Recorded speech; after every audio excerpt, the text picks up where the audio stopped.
આપનું નામ? કિશનભાઈ રમેશભાઈ દાસાણી. રમેશભાઈ, સાયકલ પર શેનો બિઝનેસ કરો છો ને હું ચોકલેટ કેન્ડી, અને આ ચોકલેટ કેન્ડી નહીં, આને ચિગમ તરીકે પણ ઓળખે, ગુબીજ તરીકે પણ ઓળખે છે, અને અત્યારે મેં નામ આપ્યું છે બોમ્બે કેન્ડી ચોકલેટ.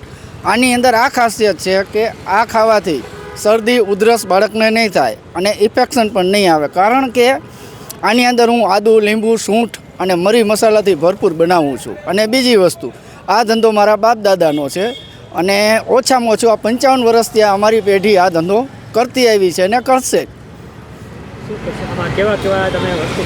આની અંદર હું ચકલીથી માંડી 350 આઈટમ બનાવું છું, અને લગ્ન, બર્થડે પાર્ટી અને પૂર્ણતિથિ એની અંદર પણ ઓર્ડર લઉં છું.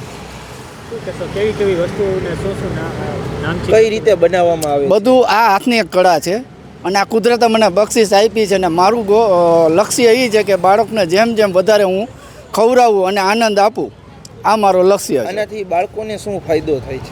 આનેથી ખાવાથી બધી ચોકલેટની અંદર કેમિકલ આવે, અને આ શુદ્ધ દેશી વસ્તુ છે, શુદ્ધ ખાંડમાંથી બનાવી છે.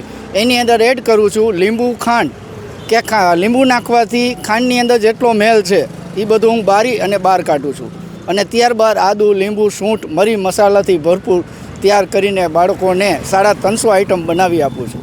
બચપનની યાદો પાછા આવે તમે? આની અંદર એક વસ્તુ, ચકલી બનાવું, પોપટ બનાવું કાળો કાગડો, ચકલી બનાવું, પોપટ બનાવું કાળો કાગડો, બચપન કી યાદેं તાજા કરે, ખોए हुए दिन वापस लाए. શું કહેશો આમાં વસ્તુ કેવી રીતના કલા તમારી હોય આખી કેવી રીતના બતાવો છો, કેવી રીતના લોકોને છોકરાને પાછી યાદ કરાવો તાજા? આની અંદર આ એક મારા બાપ દાદાની પેઢીનો ધંધો છે, અને મારા બાપ દાદાની પેઢીની બક્ષિસ મને મળી છે, અને અત્યારે હું બાળકોને મનોરંજન એના ઉપરથી જ કરાવું છું. રેટની વાત કેવા રેટ હશે આમાં? જો 10થી માંડી અને 50 લગીના રેટ ઉપર કરું છું, એથી વધારે દેતો નથી.